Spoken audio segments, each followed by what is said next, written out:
আসসালামু আলাইকুম প্রিয় দর্শক,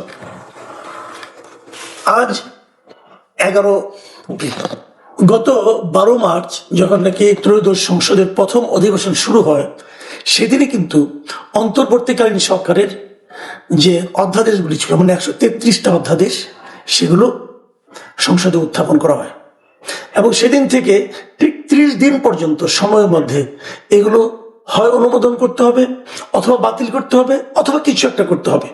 যদি অনুমোদন না হয় তাহলে সেগুলোকে, যদি উত্থাপন না হয় তাহলে সেগুলো কিন্তু বাতিল বলেই গণ্য হবে। সে বিচারে আমরা দেখলাম যে গতকালকে ছিল 30তম দিন, গতকালকে শুক্রবার, এই জন্যই কিন্তু শুক্রবার দিন জাতীয় সংসদের অধিবেশনও বসেছিল। তো কালকেই শেষ দিন ছিল বেসিক্যালি, এরপর আর কিন্তু নতুন করে আর কি এই সম্পর্কে কোনো কিছু করার নেই। এবং এদিন আমরা অনেক কিছু দেখলাম, বেশ কয়েকটা মানে আপনার অধ্যাদেশ আলটিমেটলি উত্থাপিত হলো না, কিছু আলোচনা হলো, কিছু বাতিল হয়ে গেল। বাতিল যেগুলো হলো মোটামুটি 13টা অধ্যাদেশ ছিল যেগুলো নাকি বাতিল হয়ে গেছে। এবং এগুলোর মধ্যে সবচেয়ে যেটা গুরুত্বপূর্ণ অনেকগুলি ছিল, সেগুলোর মধ্যে যেমন জাতীয় একটা আছে রাজস্ব নীতি ও রাজস্ব ব্যবস্থাপনা বিষয়ক 2টা অধ্যাদেশ, তারপর গুম প্রতিরোধ প্রতিকার সংক্রান্ত 2টা অধ্যাদেশ, দুর্নীতি দমন কমিশন অধ্যাদেশ, মাইক্রো ফাইন্যান্স ব্যাংক অধ্যাদেশ, এরকম অনেকগুলি ছিল। কিন্তু সবচেয়ে যেটা গুরুত্বপূর্ণ অধ্যাদেশ ছিল, যেটা নাকি আলটিমেটলি কার্যকারিতা হারিয়ে ফেললো, সেটা হলো গণভোট অধ্যাদেশ।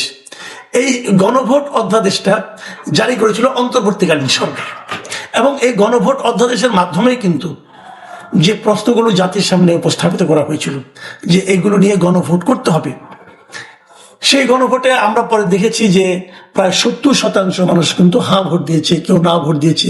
এবং আমরা এটাও দেখেছি যে সেই গণভোটে বিএনপির নেতারাও, বিএনপির যারা নাকি আপনার মহাসচিব ছিলেন, বিএনপির চেয়ারপারসন ছিলেন, তারা নির্বাচনী প্রচারণায় গিয়ে সেই গণভোটের পক্ষে হ্যাঁ ভোট দেওয়ার জন্য জনগণকে বলেছেন। কিন্তু যখন এই অধ্যাদেশটা মানে জুলাই সনদ বাস্তবায়ন আদেশে যে অধ্যাদেশ, যেটার মধ্যে গণভোট করার কথা বলা হয়েছে, যখন সেই অধ্যাদেশটাকে বৈধতা দেওয়ার প্রশ্ন উঠলো জাতীয় সংসদে, তখন বিএনপি বলল যে এই আদেশটাই অবৈধ, তার মানে গণভোটটাই অবৈধ। আদেশটাই বলা হয়েছিল যে এর মাধ্যমে সংবিধান সংস্কারের জন্য রাষ্ট্রপতি একটা আদেশ দিয়েছিল। বিএনপির বক্তব্য হলো যে যখন নাকি সংসদ না থাকবে তখন রাষ্ট্রপতি অবশ্যই কিছু অধ্যাদেশ জারি করতে পারেন, কিন্তু তিনি সংবিধান সংশোধনের জন্য কোনো আদেশ দিতে পারেন না। এখন বিএনপির এই বক্তব্য কিন্তু আপনি ভুল বলতে পারবেন না। আমি নিজেও যখন গণভোট প্রথম দেওয়া হয়, যে গণভোটের কথা বলা হলো, আমি তখন থেকেই কিন্তু বলছি যে গণভোটের জন্য এইভাবে অধ্যাদেশ জারি করা যায় না। আমি একদম শুরুর দিন থেকেই বলে আসছি যে এভাবে অধ্যাদেশ গণভোটের জন্য জারি করা যায় না। কিন্তু তারপর অন্তর্বর্তীকালীন সরকার, ডক্টর আলী রিয়াজের উনি বিখ্যাত একজন প্রতিভাবান ব্যক্তি, আইন বিশেষজ্ঞ, কি করেছেন আল্লাহ জানে, এবং তার সঙ্গে ডক্টর ইউনূস, এরা সবাই মিলে গণভোট অধ্যাদেশটা জারি করেছেন এবং সেটাকে বাস্তবায়ন করার চেষ্টা করেছেন। এর জন্য অনেক টাকা ব্যয় করেছেন। কত টাকা ব্যয় করেছেন নিশ্চয়ই আপনাদের খেয়াল আছে। গণভোটের ব্যয়টা আলাদা করে করা না হলো, যেহেতু দুটো ভোট একসঙ্গে হয়েছে, এটা আলাদা করে করা না গেলেও এটুকু জানা গেছে যে ভোটের জন্য এবার অনেক ব্যয় হয়েছে। সেটা হলো আপনার 3150 কোটি টাকা কিন্তু ভোট এবং গণভোটের জন্য একটা ব্যয়ের বরাদ্দ রাখা হয়েছিল। এবং এই টাকাটা মানে ভোটের জন্য যে ব্যয়, গণভোটের জন্য প্রায় একই ব্যয়, আপনি এটা আধা আধি ধরতে পারেন।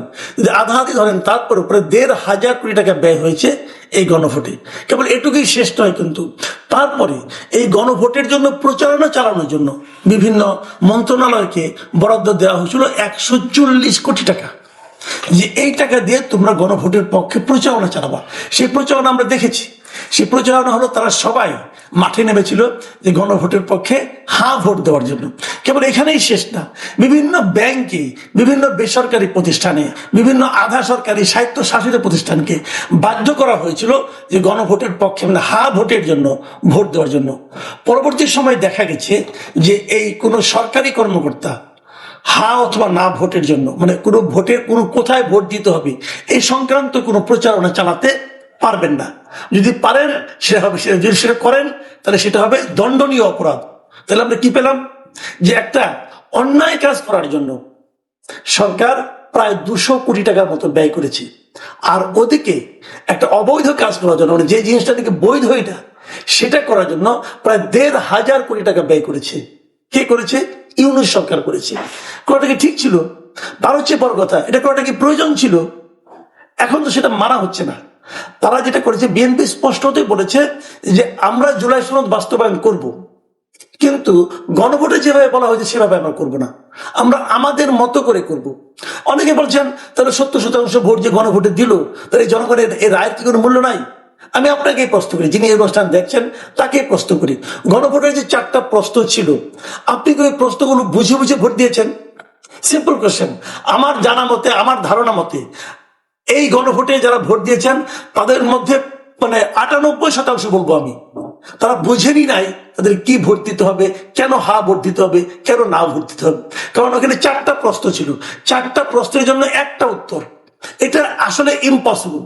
ডক্টর আলী রিয়াজও এই প্রশ্নের উত্তরে হা অথবা না কেন দিবেন বলতে পারবেন না, ব্যাখ্যা করতে পারবেন না। এখানে অনেকগুলি পরস্পর বিরোধী প্রশ্ন আছে, আপনি কোনটার উত্তর হা দিবেন, কোনটার উত্তর না দিবেন আপনি জানেন না ভাই। তো এরকম একটা কনফিউজিং জিনিস আমাদের উপর চাপিয়ে দেওয়া হয়েছে।